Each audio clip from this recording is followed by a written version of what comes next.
नमस्कार, मैं हूं अमीश देवगन। क्या इस देश में विरोध के चश्मे पर सिलेक्टिविज्म का रंग चढ़ गया है? यह आज का सबसे बड़ा मुद्दा है, क्योंकि हाथरस पर तो खूब हंगामा होता है, लेकिन बलरामपुर पर विपक्ष के हर नेता की बोलती बंद क्यों हो जाती है? हाथरस में दलित परिवार का दर्द सबको दिखता है और दिखना भी चाहिए, क्योंकि अगर किसी के साथ कोई अन्याय हुआ है तो उसकी आवाज उठानी भी चाहिए। लेकिन यह आवाज बलरामपुर के नाम पर खामोश क्यों हो जाती है?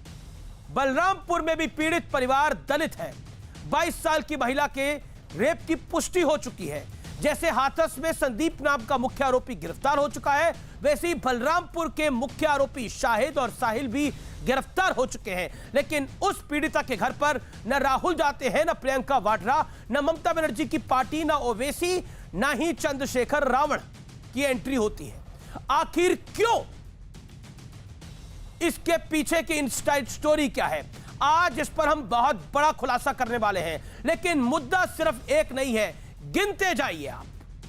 राहुल और प्रियंका के नाम पर तो खूब हंगामा होता है, लेकिन बंगाल में बीजेपी कार्यकर्ताओं को लाठी से धून दिया जाता है, कोई कुछ नहीं बोलता। मंदिर की जमीन के लिए राजस्थान में पुजारी पर पेट्रोल डालकर जिंदा जला दिया जाता है। वहां कोई नेता मुहिम चलाने की जुर्रत नहीं करता इस देश के अंदर। आखिर यह विरोध का एक तरफा चश्मा कब तक चलेगा, जिसमें जातीय हिंसा भी है, जिसमें द्वेष भी है, जिसमें फंडिंग भी है, जिसमें राजनीति भी है, जिसमें हंसी भी है, जिसमें ऑडियो टेप्स भी है, जिसमें सच्चाई भी है। आज देश ये चीख चीख के पूछता है कि आखिरकार क्यों हाथरस पे हंगामा, बलरामपुर पे सन्नाटा क्यों? मेरे देशवासियों, आप जानना चाहते हो।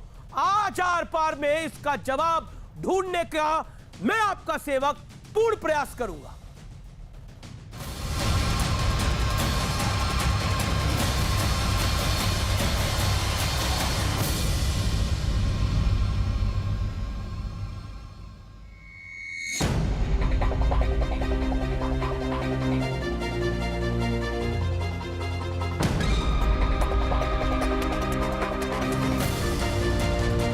हाथरस में पीड़ित दलित परिवार,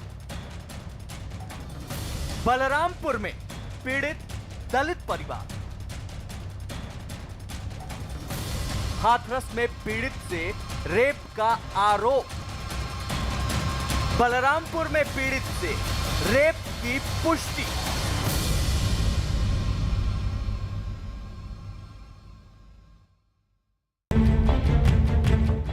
यह वो खबर है जिससे एक तरफा चश्मे वाला पूरा ब्रिगेड बेनकाब होने वाला है।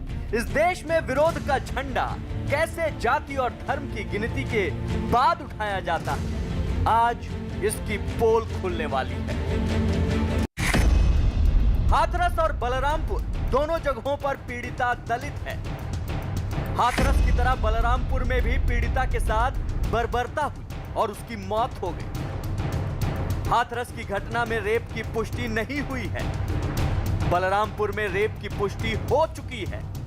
हाथरस के मुख्य आरोपी का नाम संदीप है, बलरामपुर के मुख्य आरोपियों का नाम शाहिद और साहिल है। हाथरस की ही तरह बलरामपुर में भी पुलिस ने रात के अंधेरे में पीड़िता का अंतिम संस्कार करवा दिया।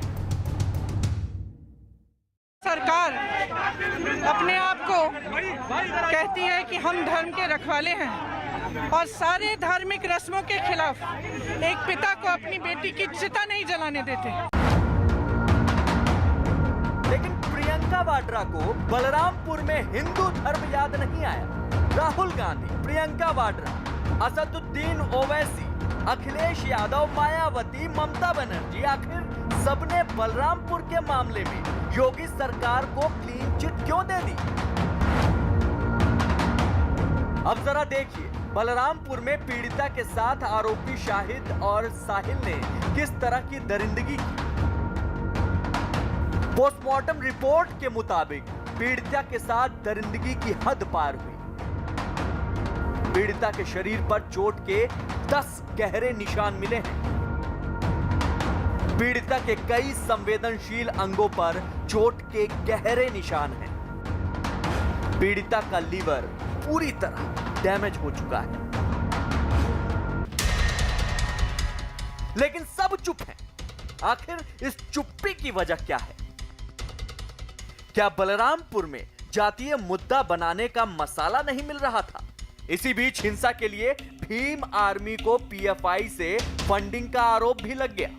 न्यूज 18 के खुलासे में भी पता चला था कि भीम आर्मी ने हाथरस का एजेंडा हाईजैक कर लिया था। जहाँ तक मुझे समझ में आ रहा है, भीम आर्मी वालों ने उसको टेक ओवर कर लिया और फिर उसको किसी को कवर करने नहीं दिया, उसके फैमिली मेंबर्स वो केवल उन्हीं की बात मान रहे थे।